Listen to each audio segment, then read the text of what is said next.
The controversy in Columbus, Ohio, over a deadly police shooting. Columbus officials say that officers showed up at Donovan Lewis's apartment around 2 a.m. on August 30th to arrest him on several charges. Body camera video shows officers identifying themselves at the door and then two people leaving. Officers then enter with a K-9 and open a bedroom door, spotting 20-year-old Donovan Lewis sitting up in his bed and raising his hands. Officer Ricky Anderson appears to open fire almost immediately, firing a single shot. The Columbus police chief says it appeared Lewis was holding something in his hand, but no weapon was found at the scene, just a vape pen. Officer Anderson is on paid leave pending an investigation. Lewis's mother, Rebecca Duran, and the family's attorney, Rex Elliott, are joining us now exclusively tonight on ABC News Live Prime. Thank you both for being here. And Ms. Duran, we want to obviously extend our condolences to you, and we really appreciate you taking the time to talk with us. We just went through the police department's explanation about what happened, including the second that it took for an officer to fire his gun, killing your son. What's your response to their version of events? There is things that are absolutely untrue. And when you watch the complete video, it's obvious. The person that the officer that shot him, it also in the video, it's absolutely obvious that he could not see him. He was partially behind the door, and when he went to go shoot him, the person who had a clear view did not fire. So there's obviously something very, very, very wrong. I mean, there's so much more. The fact that there was a delay of care, there was no attempt to preserve his life. Frisking him handcuffed, flipping him around on the bed. I work in healthcare. Like, there was no pressure applied to wounds. He should have been treated immediately in that room. You saw the video, apparently. Did you watch it immediately? I know that some mothers in this situation decide to not ever watch. Was there something that compelled you that you had to see his final moments? I knew something was wrong. I didn't know what it was. And so I had to see for myself. I have not watched the entire video. I have seen snippets. Trusted friends have sent me pieces and parts that none of it is okay, but that I don't have to see the worst treatment of him. I mean, there was 6 minutes that passed from the moment he was shot before first aid, the first attempt at any kind of aid was given. He was gone. Seeing when they said he was resisting I'm so sorry.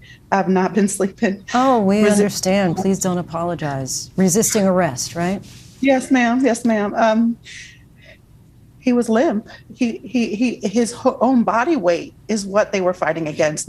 It was no muscular contraction in there. I mean, it was his own body weight. If he was able to speak, he would have said something, help me, something. I'm smiling just because I'm thinking about how he talked. Mm-hmm.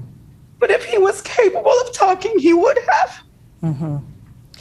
In cases like this, people are often remembered for how they died. I'm curious how you want people to remember Donovan for how he lived. He lived life grand. I mean, he loved life. He had a zest for life. He loved people. He had the biggest heart.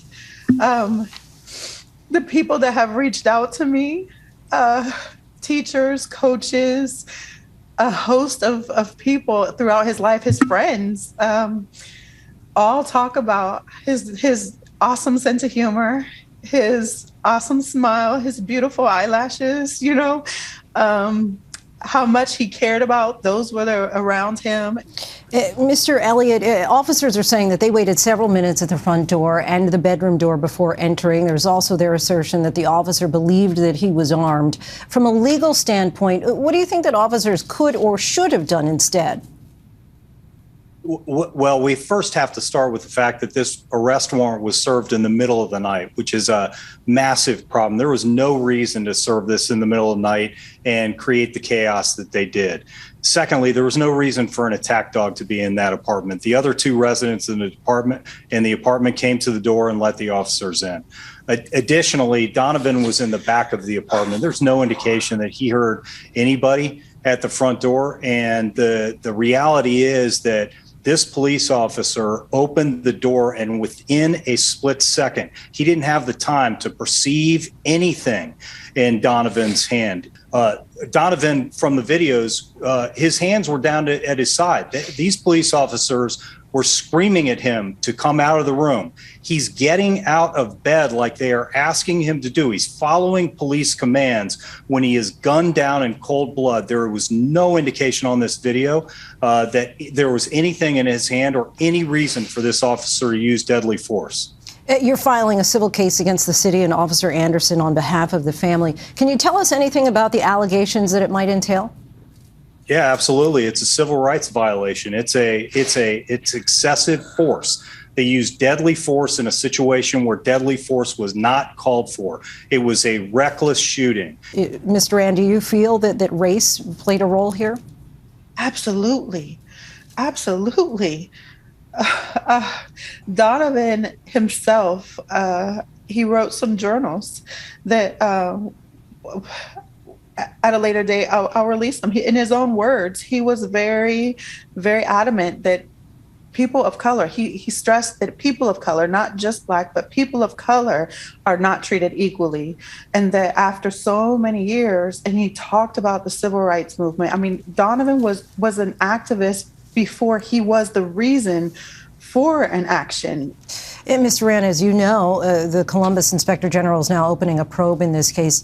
What would you like to see as a result? I mean, we ask this question all too often because really, in many cases, there is no such thing as justice after you've lost your child. But what would justice, in quotes, look like and mean to you at this point? First of all, the officer would be fired, in jail, never be able ever in life to perform any type of duties as an officer anywhere in the world. Officer Anderson's attorney released a statement that reads in part, when we analyze police-involved shootings, we must look to the totality of the circumstances. We are expressly forbidden from using 20/20 hindsight because unlike all of us, officers are not afforded the luxury of armchair reflection when they are faced with rapidly evolving, volatile encounters in dangerous situations. I'm curious, Ms. Duran, if you could speak to Officer Anderson directly, what would you say to him? I'm at a loss for words. I mean, I believe in forgiveness for your own health, but at this moment, I'm not there yet. I mean, there's nothing nice that I have to say. Mr. Elliott, Ms. Duran, we thank you so much for your time. I really appreciate you sharing your story. Thank you. We appreciate the time very much. Thank you very much. Columbus, Ohio, has been at the center of many similar cases disproportionately involving Black men. According to police data obtained by the Columbus Dispatch, there have been at least 62 shootings involving Columbus police officers since 2018. Of those, at least 19 have resulted in deaths. Hi, everyone. George Stephanopoulos here. Thanks for checking out the ABC News YouTube channel. If you'd like to get more videos, show highlights, and watch live event coverage, click on the right over here to subscribe to our channel. And don't forget to download the ABC News app for breaking news alerts. Thanks for watching.